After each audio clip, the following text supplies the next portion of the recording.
Classic trading में आपका एक बार फिर से स्वागत है। आज हम बात करने वाले हैं रेमंड के बारे में कि भाई रेमंड की न्यूज़ कब है, फंडामेंटल्स क्या बोल रहा है, चार्ट एनालिसिस क्या कह रहा है, हमें उसको बाय करना चाहिए, अगर बाय करना चाहिए तो शॉर्ट टर्म के लिए, लॉन्ग टर्म के लिए किस तरीके का हमें इन्वेस्टमेंट करना चाहिए। तो इसी के रिलेटेड हम इस वीडियो में बात करने वाले हैं। अगर आप हमारे चैनल पर नए हो तो क्लासिक ट्रेडिंग को सब्सक्राइब कर लीजिए। इसी तरीके की अपडेट पाने के लिए आप हमारा चैनल सब्सक्राइब कर सकते हो। रेमंड का 6/5/2021 को न्यूज़ है, उनका क्वार्टरली रिजल्ट आने वाला है। तो देखते हैं थर्सडे को क्या रिजल्ट आने वाला है, कैसा रहेगा उनका रिजल्ट, वो डिविडेंड किस तरीके से देता है। तो चलिए आगे बढ़ते हैं, रेमंड के बारे में डिटेल जान लेते हैं। रेमंड एक लार्जेस्ट मैन्युफैक्चर है जो कापड़ बाज़ार में काफ़ी बड़ा नाम है, जो भी इंडिया में सबसे टॉप की कंपनी है कापड़ की। तो आप समझ सकते हो कि हाँ, इसको हम लॉन्ग टर्म के लिए इन्वेस्ट कर सकते हैं।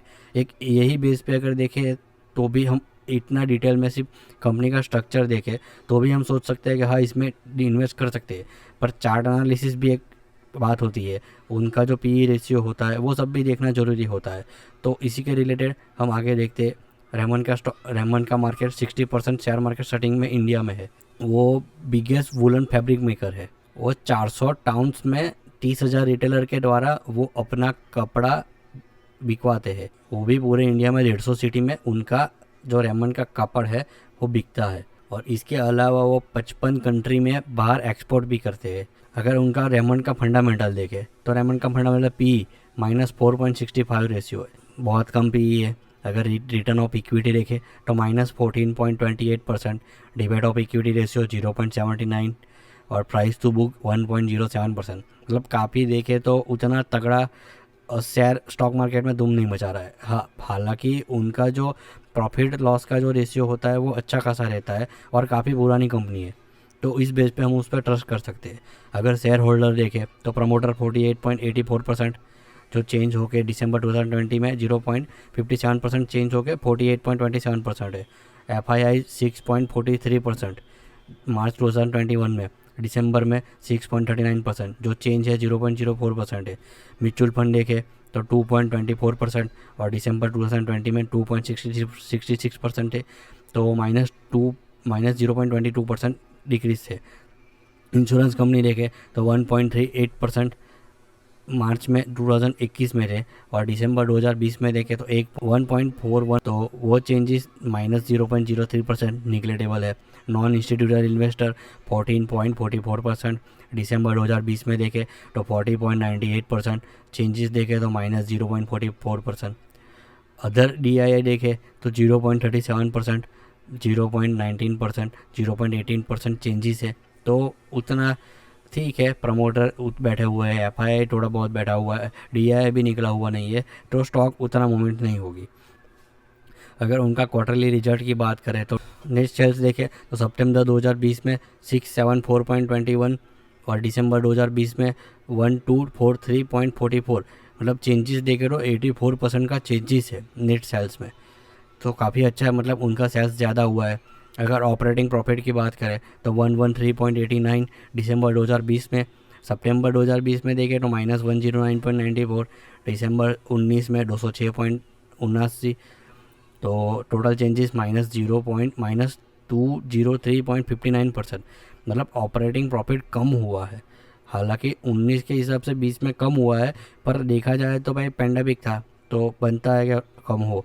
इंटरेस्ट उतना कम नहीं है, इक्वली है। एक्सेप्शनल आइटम 0 है। नेट प्रॉफिट 21.69 -133, मतलब सितंबर 2020 में लॉस में थी कंपनी, जो दिसंबर 20 में 21.69% का इंक्रीज़ हुआ था। तो दिसंबर 19 में 195.28 था उनका प्रॉफिट। तो चेंजेस देखें तो -116.3% है, मतलब कंपनी लॉस में ही चल रही है, तकरीबन लॉस में ही चल रही है।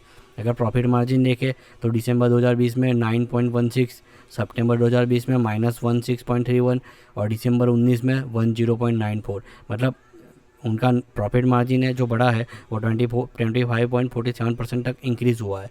ठीक है, समझ सकते हैं कि भाई हाँ, कंपनी इतने दौर में चल रही थी तो थोड़ा बहुत नुकसान तो लेना ही पड़ेगा। डिलीवरी वॉल्यूम देखें तो एक मंथ का डिलीवरी वॉल्यूम -42.56% है, यानी कि स्टॉक काफ़ी अच्छे से पीटा हुआ होगा। अब 1 डे डिलीवरी देखें तो -19.45%, 5 दिन का एवरेज है। 3 मई को डिलीवरी वॉल्यूम 95.15 के, डिलीवरी वॉल्यूम 31.62% के हिसाब से। 5 डे का एवरेज देखें तो 1.18 लाख, मतलब देखो 3 मई का देखो और 5 दिन का एवरेज देखो तो उतना खास फ़र्क नहीं है। अगर मंथली एवरेज देखें तो 1.68 लाख मतलब डिलीवरी वॉल्यूम है, तो 35.55% है। उसके पिछले महीने का देखें 2.93 लाख, मतलब थोड़ा थोड़ा बाइंग हो रहा है इसमें। उतना एक एक लाख से उतना फ़र्क नहीं पड़ता है, पर हो रहा है। अब प्रमोटर के हाथ में होता है सब कुछ। अगर उनका एनएससी के हिसाब से डेटा देखें तो टोटल इनकम उनकी दिसंबर 2020 में 68,153 है और सितंबर 2020 में 25,400 है।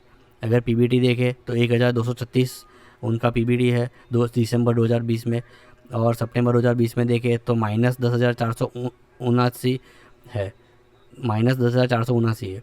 अगर नेट प्रॉफिट देखें तो 793 है दिसंबर 2020 में, और सितंबर 2020 में -6694 है। मतलब काफ़ी लॉस में से कंपनी उभर के दिसंबर में प्रॉफिट में आई हुई है। अगर इनका डिविडेंड देखें तो डिविडेंड 2016 में 3 रुपये दिया, 2017 में 1.25% दिया, 2018 में 3 रुपये पर शेयर दिया, मई 2019 में 3 रुपये पर शेयर दिया, और अभी कल 2020 में तो उन्होंने नहीं दिया है कुछ, पर 2021 में शायद ही कुछ दे, क्योंकि उतना लॉस मेकिंग कंपनी है तो उतना इफेक्ट नहीं हो रहा है। अगर चार्ट एनालिसिस देखें तो 323 के आसपास स्टॉक रुका हुआ है। अगर यहाँ से सपोर्ट लेता है तो एक बाउंस बैक आएगा। अगर 6 तारीख को न्यूज़ अच्छी आती है तो यहाँ से एक बाउंस बैक होगा, और बाउंस बैक होके ये जाएगा 450 तक। अगर उतना कुछ इफेक्ट नहीं हुआ तो वैसे देखा जाए तो ये फ्लैग पैटर्न बना हुआ है, या पीनट आपको उसको बोल सकते हैं। तो ये ब्रेक करके सीधा 200 के आसपास भी आ सकता है। अगर इन्वेस्टमेंट ही करना है इसको तो आप 200